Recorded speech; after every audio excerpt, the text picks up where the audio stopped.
Hello guys, this is Sumit और आप देख रहे हैं study centre by Sumit sir. आज हम फिर से एक नई वीडियो के साथ आए हैं जो कि हमारी सम बेसिक्स ऑफ ट्रिग्नोमेट्री। अब ट्रिग्नोमेट्री इतना मुश्किल टॉपिक नहीं जितना इसे बना दिया गया है, ये बहुत ज़्यादा इजी टॉपिक है अगर हमें इसके बेसिक्स पता है। अब बेसिक्स कैसे पता चलेंगे? पढ़ के। चलो आज हम सिर्फ इसी पे बात करेंगे कि ट्रिग्नोमेट्री के लिए कौन से बेसिक्स की रिक्वायरमेंट होती है। तो बेसिक्स कौन कौन से? सबसे पहले हम चलते हैं ट्रिग्नोमेट्री की तरफ। तो ट्रिग्नोमेट्री हमारा दो वर्ड से मिलकर बना है, एक ट्रिगोन और एक मैट्री। ट्रिगोन का मतलब होता है ट्राइंगल और मैट्री का मतलब होता है मेजरमेंट, यानी कि ट्राइंगल के थ्रू हम मेजरमेंट करेंगे बहुत सारी चीजें। वो फर्दर चीज है, पहले बेसिक्स पे चलते हैं। तो इसके बेसिक्स स्टार्ट होते हैं एकदम इस वाले ट्राइंगल से, that is right angle triangle. Right angle triangle. अब राइट एंगल ट्राइंगल कौन सा होता है? ऐसा ट्राइंगल जिसमें वन एंगल 90 डिग्री का हो। ठीक है। अब इसके साथ एक चीज और एडअप हुआ है, दैट इज थीटा। अब ये थीटा क्या होता है हमारा? थीटा कुछ नहीं, एक एंगल होता है, और एंगल भी कौन सा हमारा? एक्यूट एंगल होता है, एक्यूट एंगल। और एक्यूट एंगल कौन सा होता है? जो हमारा 0 से लेके 90 के बीच में होता है। कोई भी एंगल जो 0 से 90 के बीच में, वो हमारा एक्यूट एंगल है। ऐसे करके हमारा बनता है एक राइट एंगल ट्राइंगल। अब इसी के बारे में हमने और थोड़ी बहुत चीजें पढ़ रखी है, दैट इज पाइथागोरस थ्योरम। अब पाइथागोरस थ्योरम क्या होती है? सर पाइथागोरस ने हमें ट्राइंगल, राइट एंगल ट्राइंगल के तीनों साइड्स के बीच एक रिलेशन दिया था। उस रिलेशन को ही हम पाइथागोरस थ्योरम कहते हैं। रिलेशन क्या था कि जो हाइपोटेन्यूज का स्क्वायर होता है वो परपेंडिकुलर स्क्वायर और बेस स्क्वायर के सम के बराबर होता है। ये हमारा था पाइथागोरस थ्योरम। बहुत ईजी है, इसको आगे कंटिन्यू करते हैं। हम अब क्योंकि ट्राइंगल के बारे में पता चल चुका है हमें, इसे हाइपोटेन्यूज यानी एफ से रिप्रेजेंट करते हैं, ये परपेंडिकुलर पी से रिप्रेजेंट करते हैं और बेस को बी से रिप्रेजेंट करते हैं। अब इन तीनों साइड्स के बीच फर्दर एक रिलेशन निकल के आता है, that is P by H, B by H, P by B. ये क्या होता है इसके बारे में देखो। सबसे पहले ना इनसे एक फॉर्मूला बनता है, क्या?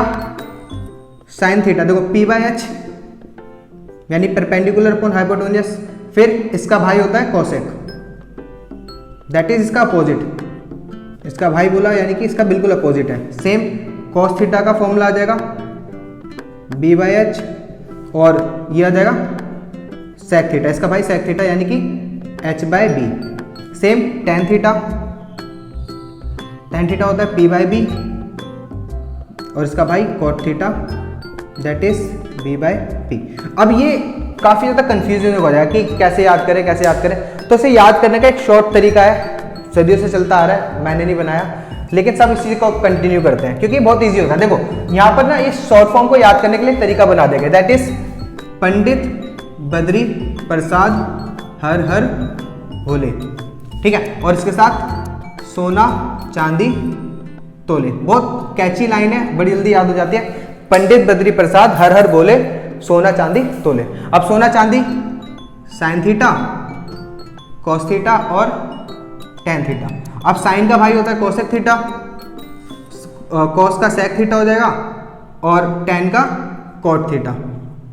ठीक है। ये हो गए रिलेशन के बीच में। अब ये रिलेशन याद करना बहुत ज़्यादा इजी जगह कि देखो साइन थीटा अगर निकालना है तो sine theta P by H, cos theta B by H, tan theta P by B, और same cosec H by P, sec H by B, और कॉट B बाई बी। ठीक है। चलो फर्दर कंटिन्यू करते हैं। अब ये जो हमने साइन, ये जो ट्रिग्नोमेट्रिक फंक्शन जो हमने अभी पढ़े ये सारे, sine cos tan cosec sec cot, इनके फर्दर एक कंप्लीट नेम होते हैं। उस नाम के बारे में थोड़ा सा डिस्कशन कर लेते हैं क्योंकि हम यूज एक्चुअली यही करेंगे, लेकिन क्या इनके बारे में थोड़ी डिटेल पढ़ लेते हैं। तो देखो साइन थीटा, जो साइन थीटा वो एक्चुअली साइन थीटा होता है, कॉस थीटा कोसाइन थीटा होता है, टेन थीटा टेंजेंट थीटा होता है। अब साइन का भाई कोसेक, कोसेक थीटा का पूरा नाम कोसिकेंट थीटा। अब सेक थीटा सीकेंट थीटा, और कॉट का कोटेंजेंट थीटा। देखो ये कहीं ना कहीं देखो कि एक दूसरे से मिल रहे हैं। ठीक है। इसे मैं क्यों बोल रहा हूँ भाई की तरह याद करने का? क्योंकि आगे इसका यूज होगा, जब मैं पढ़ाऊंगा आगे तो आपको पता चलेगा कि इनको भाई की तरह याद करने से क्या फायदा है। ठीक है। चलो ये अब एक चीज और पढ़ लेते हैं कि ये जो मैंने लिखा है ये साइन थीटा, एक्चुअली इसका मतलब क्या है? जैसे मैंने बताया था कि ये 90 डिग्री, इसको हम थीटा मान के चलेंगे, है ना। अब इसमें अगर मैं रिलेशन निकालू साइन थीटा का, तो मैं कह सकता हूँ कि जो साइन थीटा है वो किसके बराबर होगा? P by H. ये एक रिलेशन मिल रहा है हमें। ठीक है। अब एक चीज और बता दूं, जैसे देखो इस ट्राइंगल, चलो एक और ट्राइंगल लेते हैं, उसमें समझते हैं। जैसे मान लो ट्राइंगल है एक राइट एंगल ट्राइंगल, ये 90 है। अभी तक हम थीटा इसे मानते आ रहे थे, बट इफ हम थीटा इसको ना मान के इसको थीटा मान ले तो कुछ नहीं, सेम ही होगा, बस हमारा जो परपेंडिकुलर की पोजीशन वो चेंज हो जाएगी। थीटा अगर इसे मानेंगे तो इसके सामने ये वाला परपेंडिकुलर हो जाएगा, ये बेस और हाइपोटेन्यूज सेम ही रहेगा। ठीक है, क्या जहां पर थीटा होगा, थीटा के सामने हमेशा परपेंडिकुलर होता है, ये चीज याद रखनी है। ठीक है, थीटा इधर है तो परपेंडिकुलर ये हो जाएगा, अगर थीटा इधर है तो परपेंडिकुलर ये हो जाएगा। बस इस चीज का बस ये चेंज आया था थोड़ा सा। ठीक है, अब मैंने बताया साइन थीटा इसके रेशियो को ही रिप्रेजेंट करता है, साइड के रेशियो को। तो sine theta P by H होता है, वैसे ही कॉस थीटा का अगर मैं रेशियो निकालूं तो बी बाई एच। ये मतलब इतनी प्रैक्टिस करनी है कि जुबान पर होना चाहिए, जैसे sine theta P by H, cos theta B by H, tan theta P by B, ये बिल्कुल रट जाना चाहिए, इतनी प्रैक्टिस करनी है धीरे से। बस इतना टॉपिक हैगा बेसिक्स में ट्रिग्नोमेट्री का। ठीक है, आगे हम कंटिन्यू करेंगे, चलो।